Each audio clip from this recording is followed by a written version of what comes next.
Hello everybody, my name is Dentamy and welcome to my Inflation RPG walkthrough.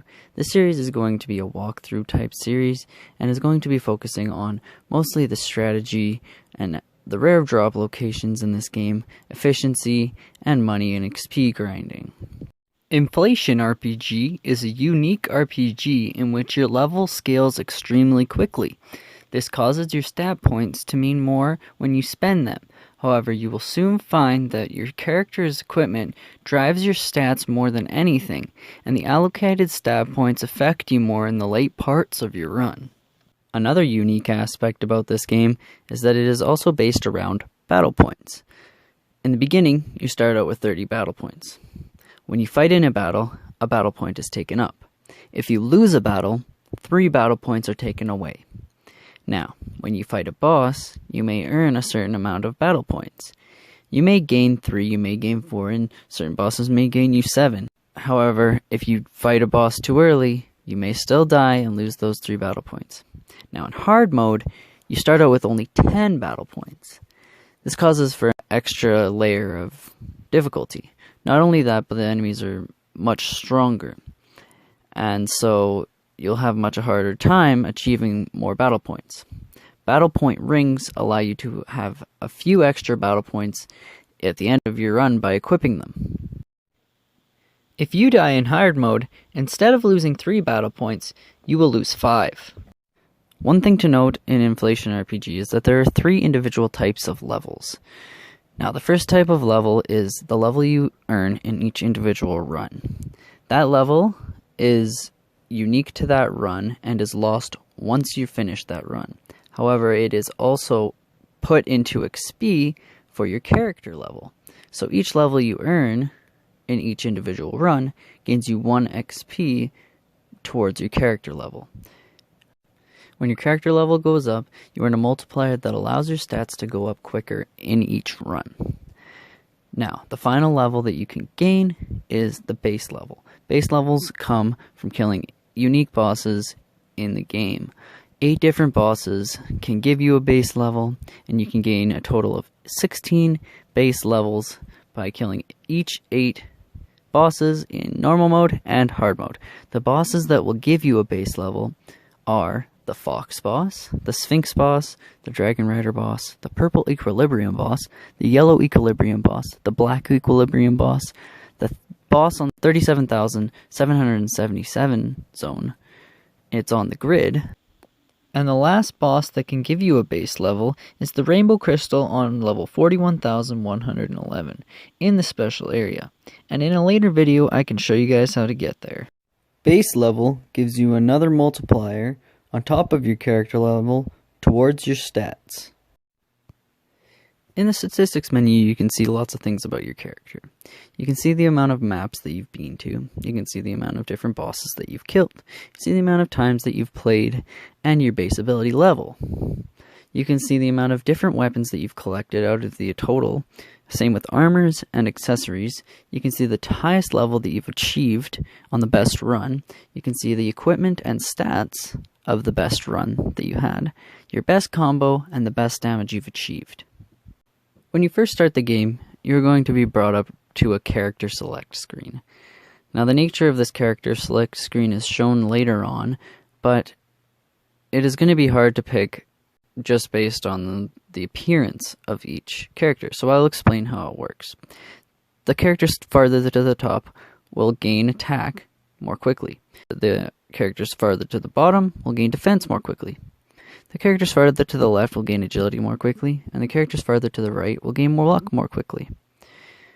Characters in the corners will gain a combination of the two. Luck is probably the most beneficial thing for your character, and so most people will pick from the farthest to the right. I personally think attack is also beneficial in each run, and so I pick the top right-hand corner. Now, on my main account, it was kind of funny, because I didn't understand how the character selection worked. So I picked the top left-hand corner thinking, okay, he looks cool. And so I got 3 character levels without realizing that it would be more beneficial to go farther to the right for the luck, because it's harder to come by. When you get thrown in the game, it may be a little bit confusing, but just bear with me because you'll understand soon enough what it all means. Now, as you can see at the bottom right, those are the battle points that I explained. Now, to the left of that is the encounter gauge. As you move around the screen, it goes up. The higher your encounter gauge is, the more likely you are to run into a monster. Each individual area has an actual level and certain individual monsters that you will encounter in that area. The actual level is kind of the general level you might want to be to go in there. Now, there is a way to lower the speed of the encounter gauge. If you go into your accessories here and go all the way down, there's two different ways to lower the speed of the encounter gauge going up. One is the plus encounter ring. It makes the encounter gauge slower to fill. This is the best way to slow your encounter gauge down, and you're going to want to buy 3 of those pretty quick off the bat, as well as 3 movement gem plus 1s, because those are also a little bit helpful for avoiding monsters. Now let's move on into equipment and how the equipment really works in this game. So, as you can see, you go to your menu, you go to your equip, and you have a weapon, you have some armor, you don't have any accessories yet because you just started the game. And you can go through here and you can kind of go through this list and see what the best type of stuff is. You're going to want to shoot for the samurai longsword pretty quickly, and you're also going to want to shoot for the knight armor kind of relatively quickly as well. Both those are extremely beneficial. You can buy a bunch of different accessories. Now, there's a bunch of different useful ones in here. All these different ones are stat gems. They all increase your stats by a certain amount. The play gems are useful later on. The XP gems are extremely useful and probably one of the most used thing in the game, and you might want to get those first. I go for them pretty quickly. So there's some rings in here that help out. Now, their small recover necklace is okay, but there is a more beneficial recover necklace, which recovers your HP by 4% instead of 2, which is dropped in a certain zone. I'll explain that in another video. And the last thing to know is the battle point rings, which will increase your battle points. The 2 here, the 56 and 57, can be dropped by certain monsters in the game. One other thing to note is that you can unlock more accessory slots with gold, and you can also have different setups. You can have one setup for attacking, can have one setup for luck, you can have one setup for not having encounters, and that's a really good thing about this game, but it also costs a little bit of money to start doing that. Now, one more thing to note about the equipment in this game is that there's 2 different types of equipment. There's beginning game equipment and there's late game equipment. Now, there's not a whole lot of good examples of this in the store here. However, if you look at the Francisca here, it has 2300 attack and 175% attack damage. Now, the Scimitar has 1100 and 225% attack damage. The Francisca might end up being better in the beginning. However, as you progress and get more base attack, the Scimitar will end up being better late game. Same goes for armor. Certain armors will have better base defense, but certain armors will have more percentage. One more thing to mention in the menu screen is the settings. Go in here and you can notice a few little things. Most of it's not really that useful. However, the one thing that is useful is going up here to the after battle effects. Choosing number 1 will make it so that after you fight a battle, it'll bring up your level screen right away. So instead of having to go menu and then level up, you can get into a battle, like so, fight it,